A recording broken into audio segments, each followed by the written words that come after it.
and education in fitness and nutrition. That is today's topic. Welcome back, ladies and gentlemen, with your host, Nick Krasinski, to the Drafted Pages podcast. Been a little bit since I've done a solo episode into some research and stuff that I'm passionate about, as that was kind of the start, or at least the idea starting block for this podcast. So I thought I'd go back to it and talk a little bit about some of the fitness and nutrition stuff that I've learned over the years. By no means is this fitness and nutrition expert level advice, but I have done a lot of research into this over the past few years. I've learned a lot through self-experimentation as well, trying a bunch of different fads, which we'll get into, and just thought I would share and help educate people in this way. This podcast, this episode specifically, will be for people who are both trying to lose weight and trying to put on weight. I'm trying to cover both ends of the spectrum and everything in between, kind of give a general knowledge of a lot of things, because one of my biggest complaints about the world nowadays is it feels like you can't eat anything without it just being bad for you, and just the way everything's marketed, and it's just been a huge struggle. And food is a huge passion of mine, so I pay attention to this stuff a lot, and wanted to share with you kind of my little fitness journey, how it all started to where I am today. We'll get into like some workout program advice, things like that. Really dive into the nutritional aspect. That'll be the main chunk of this, because I feel like that's the most important part and the least talked about part. And then give you some tips to close out with. Like I said, whether you're just getting into fitness, just wanting to be a better overall healthy person, trying to lose weight, trying to put on muscle, whatever it is going to help you with that. So without further ado, let me get into how I started. So done a lot of experimentation over the past 3-4 years specifically, and a lot of research into what foods and diets are good for you, how many times you need to work out to really fulfill that like quota of gaining muscle and also staying in shape and things like that. And really this passion started when I went to IMG. It was the first time I started weightlifting, for the very first time really getting into it, and that would have been 2016, 2017. And outside of just weightlifting, I got into a lot of other things and got educated in a lot of other things, like your BMI, my calorie intake, strength baseline, athletic baseline, foods to eat, foods not to eat, especially when you're on the road and you're traveling all the time as an athlete. And I went into that 201 pounds. I remember when I left Pennsylvania, I was 201 pounds, and I left 221 pounds. I'm on 20 pounds of mostly muscle. It wasn't all perfect, wasn't all clean, but for the most part, it was muscle, and I was thoroughly impressed with myself, but I learned a lot throughout that process. And a couple of the biggest things I learned was when I got my baseline calorie basically level of how many calories my body is burning per day if I were to sit in bed and do absolutely nothing, kind of like your baseline level to keep your body alive, that your heart pumping, your lungs working, blood flowing, all that stuff. It was like 2,800 calories, which is mind-blowing when you think about how the American diet system is based on 2,000 calories a day. So obviously I'm a bigger guy, so it's going to be a little bit more, but still, that was a huge number, right? And I told the nutritionist there that my main goal for being here this year is to put on muscle. Like, I need to put on weight. I knew I needed to get stronger and bigger if I was going to compete at the college level and go on to play professional baseball. That was the dream. And I knew I needed to take weight training seriously. And we basically discussed, and looking at the numbers, looking at my baseline, looking at how many calories on approximately I'd be burning per day, considering the fact that I'm practicing outside for about 3 hours every single day. On top of that, I have about an hour weightlift program.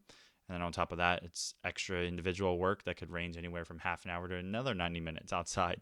So a lot of calories being burned. And basically, I needed to eat 5,000 calories a day at a minimum, which is nuts when you try to put it all down on a plate, especially when you're trying to eat clean and eat right and put on the right type of weight, not just like weight in general.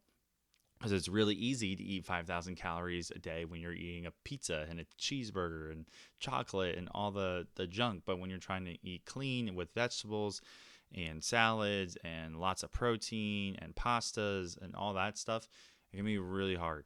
And I used to joke with mom and dad when I first moved there.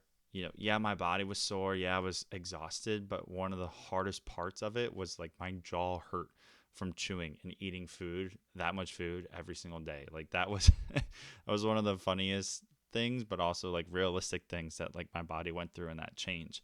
And if I can bring up a picture of it, if I still have it, an average dinner of what it looked like for me. It used to take me over an hour at IMG to eat dinner because I would get a big plate, get a huge lunch tray full of a bunch of different foods, whatever they had out that evening, and eat all that. And I knew I was going to have to eat basically a whole nother round of that because I needed to put on the calories. And it was so hard because I would just sit there and I would be full, but I was like, I need to eat more because my body needs it to grow. It was a grind. So that really like jump started my education and understanding of what it takes to really put on muscle, what it takes to strength train at that level, and what type of foods you really need to be eating and consuming to put all that together and really see the results that you're after. So when I went to college, it was kind of on and off with weight training. We really didn't have a strict program, and nutrition really didn't play a focus until my junior year. This was kind of my last year that I thought like, hey, this is kind of make or break for me mentally and physically if I'm gonna really pursue professional baseball. And I really gave that off season my like, best effort in terms of fitness and weight training again, getting back to like that IMG lifestyle where it's cutthroat, hard nosed. I'm really paying attention to what I'm eating, really trying to be in the best shape possible and put on the most amount of strength and really have the best season I can. And that junior year, that fall, I started with an experiment. I was only going to be for 30 days, ended up being for 60 days, but I was only going to eat whole foods. And basically, that was just cooking at home every single meal of every single day and only eating the outsides of the supermarket. So, your produce and your meats and eggs was basically all I was eating for 2 months, which realistically is a pretty good diet. And a lot of people do that. But I just never done that because right, you're in college, you eat out, you'll eat at the cafeteria. Thankfully, I had an apartment my junior year, so I was able to cook at home all the time and things like that. And really, I learned a couple things through this first experiment. The positive side, I had really good sleep. That was about it, unfortunately. The negative sides were I really didn't lose as much weight or really get into as much shape as I thought I was going to by doing this. And maybe that's a credit to me already, like kind of eating healthy. It's not like I ate out all the time, but just eliminating it completely and drinking as well, like no alcohol during this time, like really didn't have as big of effect as I thought it was going to. But the biggest thing I learned was that the dopamine levels were way low. And that is something I will touch on a lot later. But coming to understand that saying no to going out to hang out with friends or to get a bite to eat after practice with my teammates because I was doing this sucked. I was saving money, I was eating healthier, but not being able to participate in those events because I was so scared of like going against this challenge. And granted, this was my thing. Like I was just doing this challenge just to see. I could have said yes at any time, but I realized by restricting myself from saying yes to even go out there to be tempted to eat or anything like that was a huge miss in terms of social and just mental positivity and just feeling happy. So that was an educational experiment, and then led to the second experiment, which was really getting into bodybuilding. So like I said, this was like really big into the weightlifting going into junior year, and this season I wanted to really be as big and strong as I could. And I followed a couple bodybuilders through YouTube and social media and things like that, and I respected a couple of them and got one of their programs and decided to test it out for like 6 weeks. And then the results were kind of as expected. I put on a lot of muscle. I definitely got stronger, definitely got bigger in size, but I was extremely exhausted and lost a little bit of my mobility because I transitioned away from more of the athletic style workouts that athletes do. They're kind of hybrid because you need the overall strength, but you also need to move well. And you do a lot of little things like band work and stretching and stuff that you don't want to do at the gym that isn't glamorous, but is so important, especially as an athlete. And these bodybuilding workouts on top of practices, they would take me about 2 hours to really get through all of them, maybe a little less, closer to maybe an hour and a half, depending on how fast I pushed through them. But because I was really trying to like squeeze the muscles and go through it and have the intensity and practice on top of it, I was exhausted after them because they took so long. So that was the second experiment I went through, and learning all along the way. I kind of tried a few more experiments over the past few years. I did a water fast for 3 days, did a whole podcast episode on that. So if you're interested in that one, go check out that episode. Shameless plug. Learned a lot through that one. I've done intermittent fasting a ton. I would say that's probably one of the best ones out there that I've done throughout my life, like here and there for a couple months here and there. I think it's really good, really effective if you do it properly. I've also done the carnivore diet. And just quick notes on that. I think it's great. I just think it's a little expensive, and it can be hard to eat only like meats and eggs and things like that, but it's really good. It's really tasty as a guy who loves steak and eggs. I could eat that all day, every meal. So that's kind of led to today, where I've done all these experiments. I've gone through a lot of different things, and I've really found what the most optimal weight training program for me is and what I also enjoy doing, right? Because that's the whole point of health and wellness and fitness and all this stuff in general, is that you're doing it for yourself, or at least I hope so. You shouldn't ever be trying to get into shape or trying to look good for anyone else. It should literally just be you and yourself and pushing yourself every day to get 1% better. For me, I love Captain America. He's kind of the Chris Evans type of model is kind of my egocentric, like ideal look. I would love to look like that. So I do care a little bit about my external appearance, especially since I'm also getting married. So trying to be in the best shape of my life for my future bride. And so I care about that stuff a little bit. But I also love going to the gym. It's just such a mental escape from the world. I go there at 5 a.m. every morning practically, and it's just peaceful. It just puts me at ease, gets my day going right, keeps my metabolism up, and helps me stay healthier, stay younger, keep the bone density. And I want to be a dad who's 40, 50 years old and able to go, play basketball or baseball with his sons or daughters and just have a good time. Be athletic still in my old age, really. So that's kind of brought me to today, and touch on a few points that I think are really helpful for anybody who's either already into working out and doing it consistently or trying to get back into it. This is really what I would recommend for anybody. I really think it's important that you have a mix of a bodybuilding and athletic style combination workout for 2 points. One, I think bodybuilding is great. I think it really helps you get the show me muscles. And by that, I mean mostly like the upper body stuff. You're at a beach and what like looks good really helps with that, because the points of bodybuilding really focus on certain areas. And if you follow those programs, you'll really help build up some of those muscles. And it'll give you that overall strength as well, because they're really concentrating on squeezing the muscles and the mind-muscle connection. You'll hear a lot with bodybuilding, to really focus on the targeted areas that you're trying to like grow the muscle in. And the athletic style is because, like I touched on earlier, having the mobility I think is so critical, and something I've really found out since I've stopped playing baseball, as the mobility has continued to decrease a little bit for me. It's what really helps you push yourself at the gym and get over some of the times when you plateau, where you feel like your bench just isn't getting stronger, your squats staying the same for whatever reason, you just can't move up the weights because you're just stuck there. I think mobility is the issue sometimes, especially with me. Like my shoulders and my hips have gotten pretty bad since I've been more of a working professional than a college athlete. And I really want to concentrate those on going forward. But when you incorporate that stuff into your workouts, and you still do band movement, you still do warm-up sets, you still do stretching and things like that, yoga is a great alternative to including all that stuff in your workout. It can really help you be beneficial. And I really think you should include some of that stuff, some of that stuff if you were a college athlete, some of those things from your programs, kind of combine them, find out what's best for you, and take that moving forward. So I think that's great. I would also say a minimum of 4 times a week at the gym. I think that's kind of a sweet spot for a lot of people.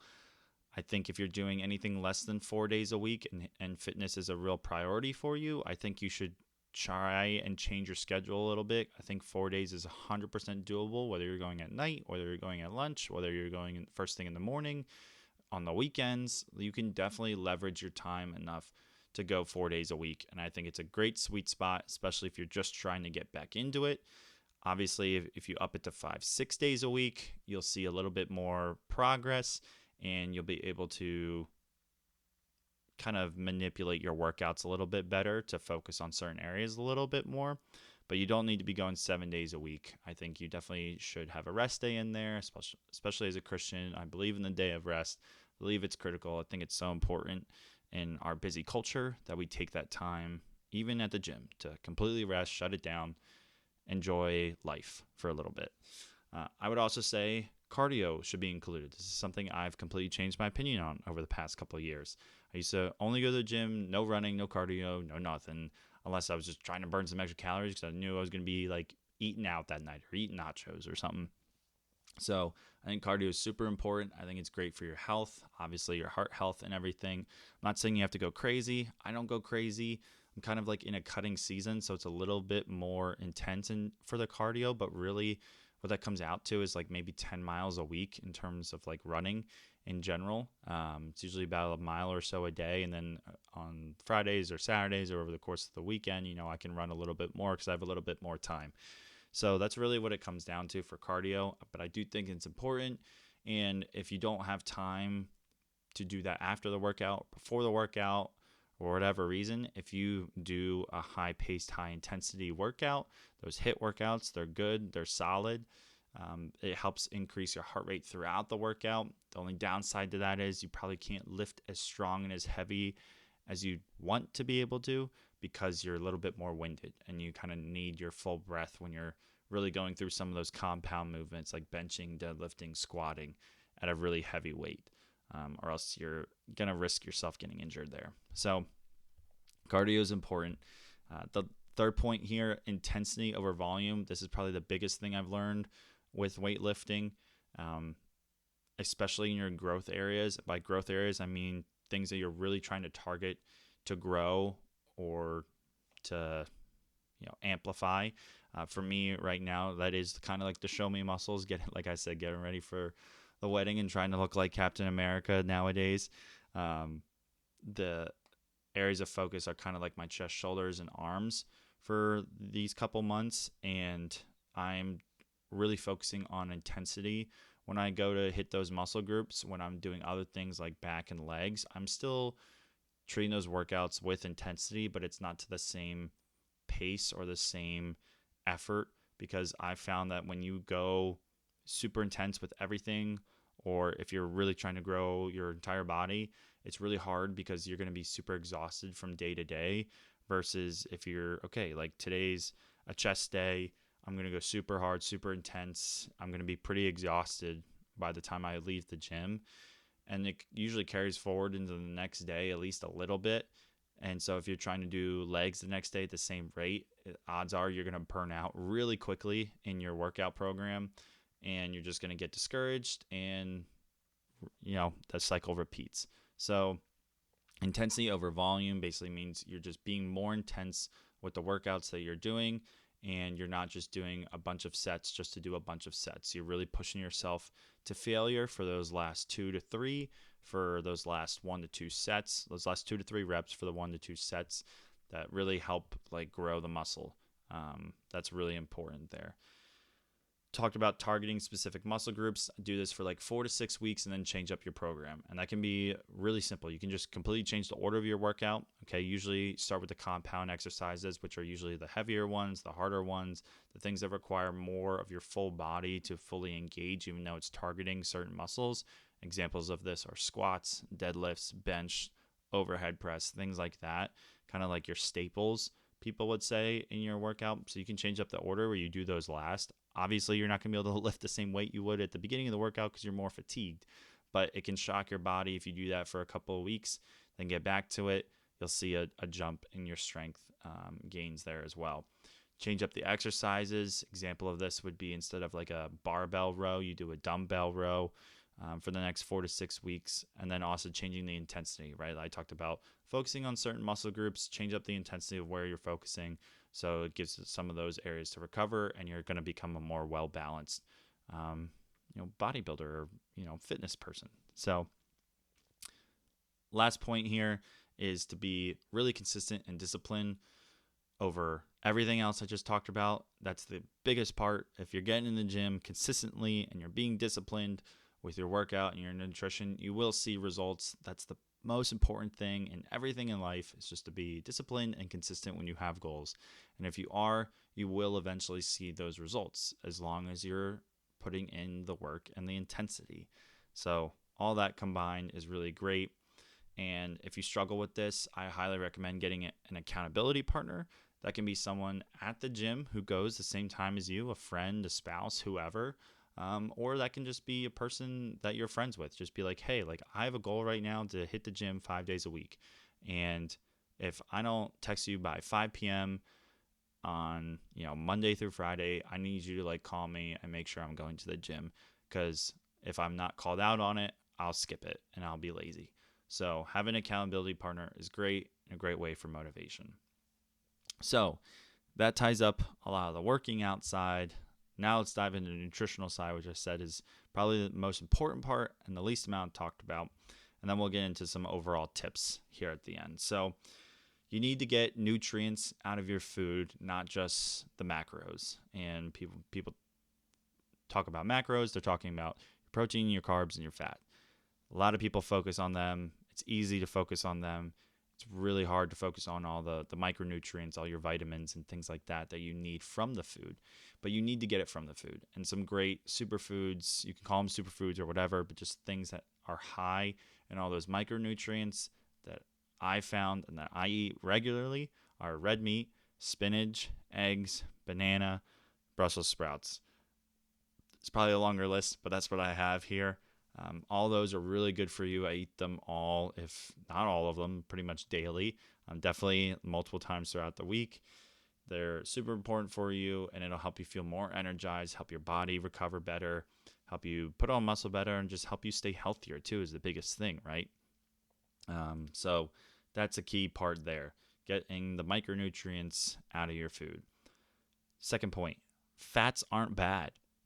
I feel as a kid, we were always told that fat in food is bad. And yes, there are bad fats, but there's a lot of good fats, and you shouldn't stay away from foods because they're high in fat.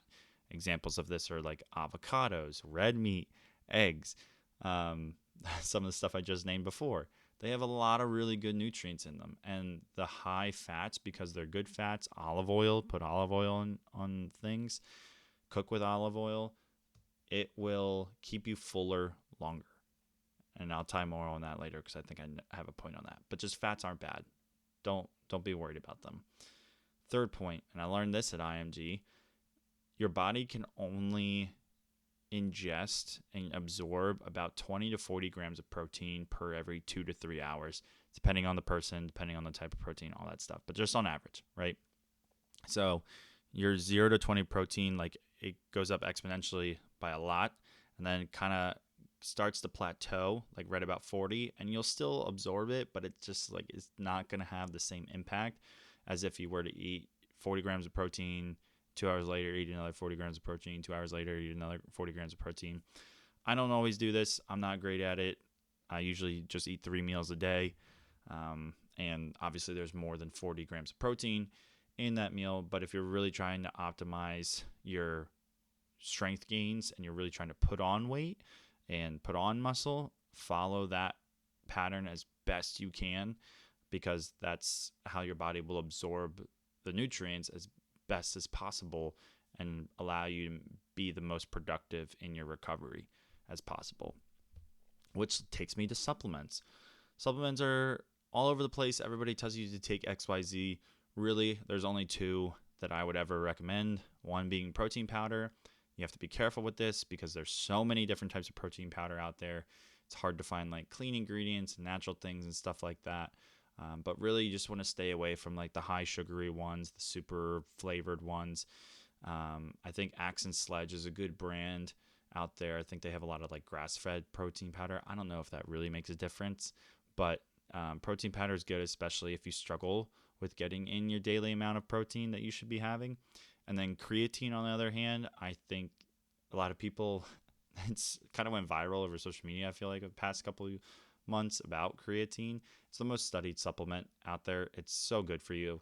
No matter if you're weightlifting at all or you're just trying to be healthier and you're in your older age, it just really helps your body maintain water, helps your bone density, everything like that. It's just good for you all around.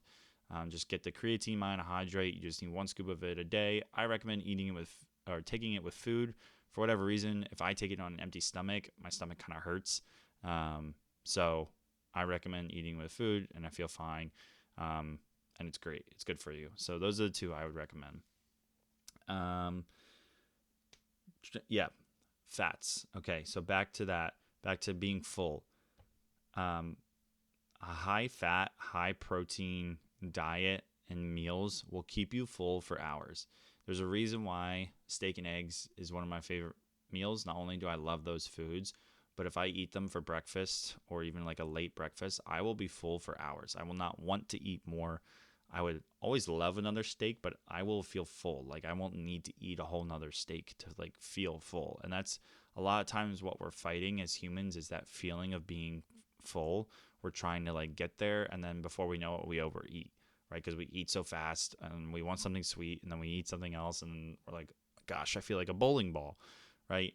If you eat the high protein, high fat diet, it fills you up pretty fast, and you're not going to want to eat more afterwards, and it'll keep you full for hours. It's a great, easy way to lose weight.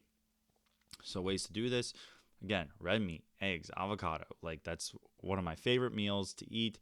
It's high protein, high fat. It'll keep you full forever. Really recommend trying that if you're trying to lose weight, especially if you're going on a diet. Try to eat that style of food up until like 3 p.m. This will really also help you get through maybe like your midday crash that you always feel, because I guarantee you, you're probably drinking caffeine way earlier than you should. You should wait at least an hour till you have caffeine in the morning if you struggle with energy.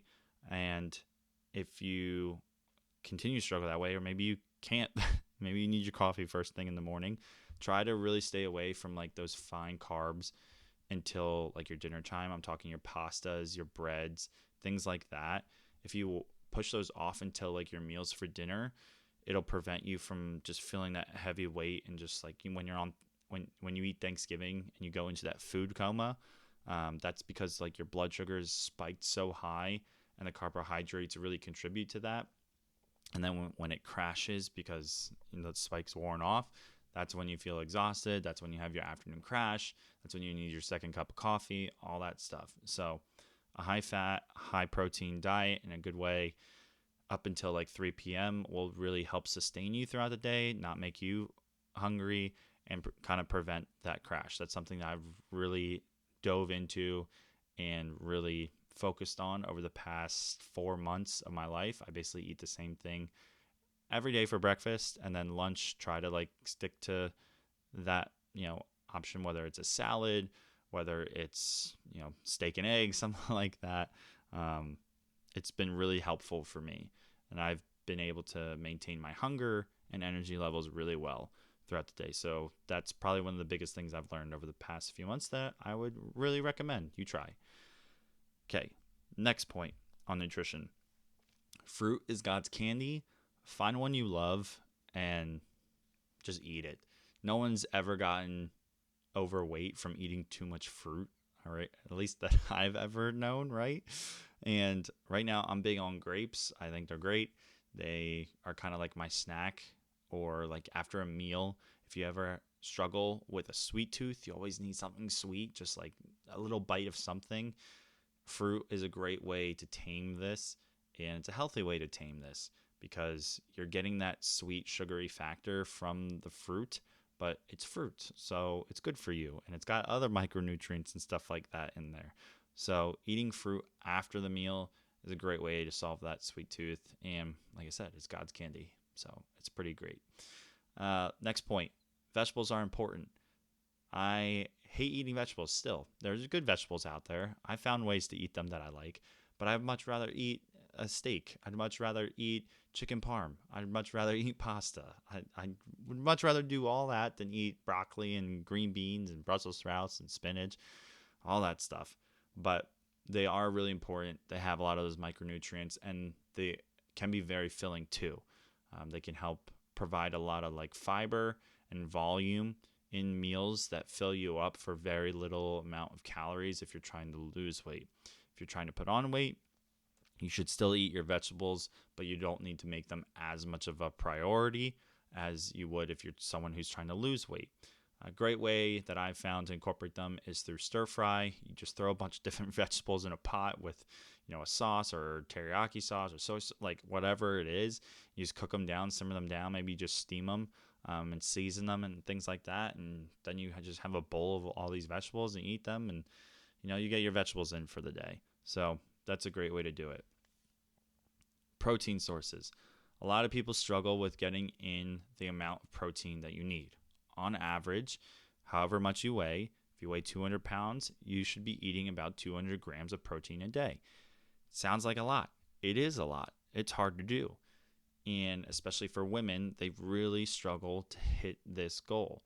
And some key sources, basically, for protein that you would get elsewhere outside of meat, for those who may not like meat, may not like fish, may just have difficulty eating a whole thing of chicken breast at a meal, right? Alternative protein sources, and these are for men too, but Greek yogurt for sour cream, plain Greek yogurt, you can't taste the difference, especially if you're mixing it in with other things. Like if you're making a taco bowl, I guarantee you won't be able to know that it's Greek yogurt versus sour cream, especially once you get used to it. I thought it was gross at first, and I tried it, and I really couldn't tell a difference, and it's great. Flavored ones are also great too. I like it. The Oikos brand. There's probably better ones out there, but that one's usually on sale, and I like it. It's high in protein, so it's a good one. Egg whites with eggs. I'm not a psycho. I don't really like eating plain egg whites, but I also know that the egg yolk is really nutritional for you. It's really good for you. You need it. You should eat the whole egg. But if you're struggling with protein, put an extra cup of egg whites in there with your eggs. Yet it'll be more food. It'll fill you up more, and you'll get your extra little bit of protein. It won't be a lot, but it'll be helpful, especially if you struggle. Peanut butter, a great source of this. A lot of people like peanut butter, but a lot of people eat the wrong peanut butter. So you have to make sure that you're getting the natural one. A good way to spot this is if it has oil on the top of the jar when you go to buy it, it's usually going to be a better alternative. Easiest way to double check, look at the ingredients. Are the ingredients clean? Or is it just peanuts basically and oil? Or is there a bunch of sugars and words you can't pronounce in there? And it's a great source of fat. You can dip your vegetables in there, whatever it is. It's a good food. So I recommend that one. Chickpea pasta, another good one that you can transition from your normal flour wheat pasta to chickpea pasta that's high in protein. Stay away from the protein branded pastas that are supposed to be high in protein. Just get the chickpea pasta and make sure you look on the back of the box and it says chickpea flour. That's all it should say. Chickpeas are also high in protein, so you can put them on salad and things like that, but make it in the pasta like any other pasta you would make. Taste the same. You won't ever know. Extra little bit of protein for you. So that kind of brings us through all the nutritional notes I had. I feel like I'm missing something, but maybe it's in the tips. So here's some tips that can help you wherever you are in your fitness journey. If you want to lose weight, you need to know your BMI and track your calories. Basically, BMI is like what I said earlier, your weight, your resting calorie, output is the word I'm looking for there, that your body uses just to keep you alive. You need to know that. And there's a lot of ways you can figure this out. You can just Google. It'll give you a rough estimate. If you put in like your height, your weight, your age, all that stuff, your physical activity, kind of like where you are and how many calories you should be consuming a day. You can go get it tested actually, probably at your doctor. A lot of science places do this. Fit Life Foods, if there's one of those around you, you can look that up. They do it for free, and they give you a free meal, I think, out of it. I did that in Florida before I left for Texas, so I'm pretty close to knowing what mine would be. I'm sure it's changed over the past 2 years a little, but you need to know that, and you need to track your calories. And I know it's so annoying having to put in every little thing that you're eating into your app on your phone. But what's more annoying, being overweight or tracking your calories? That's a question for you. And it goes if you're trying to put on weight too. Like, if you're struggling, it's probably because you're not eating enough and you're not tracking your calories of what you're actually eating. My app, the app that I use is MyFitnessPal. It's free. There is a premium version, but the free version works just fine. They have name brands of pretty much everything. You just search it on there, input it, and then you can even save meals so that way you don't have to go through and input every little thing every single day. And then once you know how much a meal is or how much a chicken breast is when it comes to like protein and things like that, it gets a lot easier over time. But it's super critical if those are either one of your goals, that you're just tracking your calories, and you need to know kind of like what your baseline is so you know how much more you need to eat or how much little or less you need to eat. And with that comes weighing your food. I know weighing your food can be really annoying and take up time, and it's just the last thing you want to do after you've cooked is just to weigh stuff out on a scale in a bowl.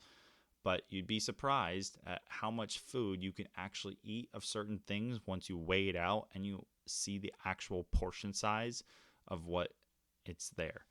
And it's really eye-opening when it comes to certain foods, just how many calories like a bag of chips is versus a plate of like vegetables and chicken and rice. So weigh out your food, know the portion sizes, things like that will really help you with either end of the spectrum that you're on. Really important that you do that if fitness is a priority for you. If it's not, I'd still recommend it because it's helpful. It's helpful to know these things. Next tip, find replacements for things that you love. So this is more for the people that are trying to lose weight and find alternatives there. So some examples of this are like chicken parm with zucchini noodles instead of normal pasta. You can make burger bowls or taco bowls without the shells and buns. Make your own dressings. I highly recommend making a lot of things that you can at home, whether that's coffee syrup, oils, flours, dressings, tons of things like that that you can make at home that will be cheaper in the long run than just buying at the store pre-made. Yes, it takes more work, but usually buying all the ingredients is cheaper than buying the one bottle, and you usually get way more of a serving size out of it. An example of this is green juice. There's a lot of good things in green juice for you, like spinach, pineapple, cucumber. Jocelyn makes it. It's really great. She would know what's in it more, but all the ingredients for that was basically the equivalent of like the tiny green juice shot that you would buy at the supermarket for like $5-6, and we ended up getting like 7 servings out of all those ingredients. So it's way worth it, and you feel better because you did all the hard work and you made it yourself. And when you're cooking, like, you get to add more things that you like if you like things extra salty or extra vinegary or extra sweet or whatever it is, like, you can customize that a lot easier when you make it on your own. So that's a key thing there that I would highly recommend for those really trying to lose weight. The next tip goes either way. Just mix up the way you cook. If you get bored of eating the same meal or the same style of eating, just mix it up. If you're always cooking in a pan, cook in the oven. If you're always cooking in the oven, cook on a grill if you can. It just helps change the flavor and the texture and the style of the food that you're eating, so you won't get bored of eating chicken and vegetables and rice or whatever, the same thing over and over again. You just mix up the way you cook it, how you cook it, the seasonings, all that stuff, or really just keep things fresh and keep tricking your brain basically into thinking you're eating something different and something new. Next tip, do not buy snacks. Really, do not buy snacks. You should eat meals, eat whole food meals as much as you can. Snacking is the enemy. It's the devil. If you're snacking, it's because you're not eating properly during breakfast or your lunch or your dinner. Is there a crime to eating a snack? No. But if fitness and nutrition is your priority, and if it is, you're probably still listening to this podcast episode, I recommend not eating snacks as much as possible, because those calories are what really hurts you at the end of the day. If you're trying to lose weight, if you're trying to put on weight, you're just trying to eat as much as possible. So yes, snack. But yeah, really try and stay away from snacks in general. Eating meals smaller the better, like I touched on earlier, the way the body can absorb protein. I'm sure it's the same for other nutrients and things like that. But smaller meals will keep you fuller, and the nutritional value from that is way better than just eating the protein bar or the candy bar that's in your desk at work. Next point, weigh yourself daily. And this goes on both sides too. First thing in the morning will be your most accurate measurement rather than at night, because that really depends on what you ate and things like that and how active you were recently. So first thing in the morning will be the best way to weigh yourself and adjust your calories based on the progress. So if you're weighing yourself daily, you'll really know over the course of a week to week whether you're putting on weight or you're losing weight. And that comes down to the discipline and consistency that I touched on earlier. So really important that you're weighing yourself if nutrition is and dieting and things like that is a priority, because that's the only way you'll be able to track it, because it's so hard for us as humans to look at ourselves every single day in the mirror and see progress one way or another. It's really only like those 3 months apart, like the pictures we see of ourselves where we're like, dang, like I need to get in shape, or like, dang, all this hard work's really paying off. Like if you weigh yourself daily, you'll actually be able to track it a lot more accurately and not have to wait for those in between pictures for 3 months. And the last tip here, and it comes back to one of those first points I made in the beginning, is don't starve yourself of fun times or food. Just plan and moderate. It's so easy for us, for myself, I've lived this, to get caught up in the diet and the nutrition and my goals with all of that, to beat myself up over eating a cheeseburger, to avoid getting popcorn at the movie, to not go and spend time with my friends hanging out because I know I'm going to be tempted to eat French fries or something like that. Starving yourself of that is no way to live. It's not fun. It's not enjoyable. And it's not how we should live. We should enjoy all those times. Just plan for it and moderate the way you do it.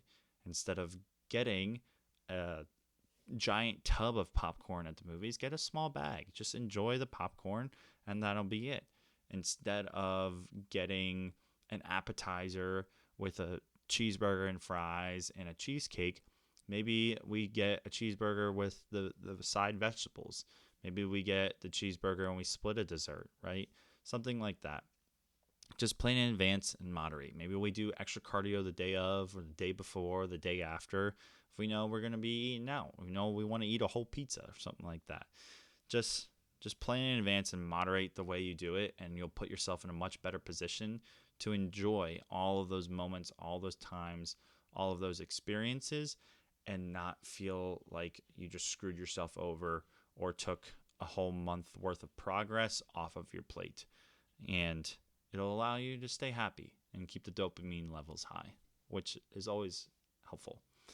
So that kind of ties it up on this podcast, on the kind of an education on nutrition and fitness. Really hope this helped at least someone out there, whether your goal was to put on weight, lose weight, whatever that is. And if you have any tips for me, if there's anything that you've kind of discovered over the past few years, please drop a comment below. I always read them. It's always nice to hear what people are, doing out there for their health, because it's important.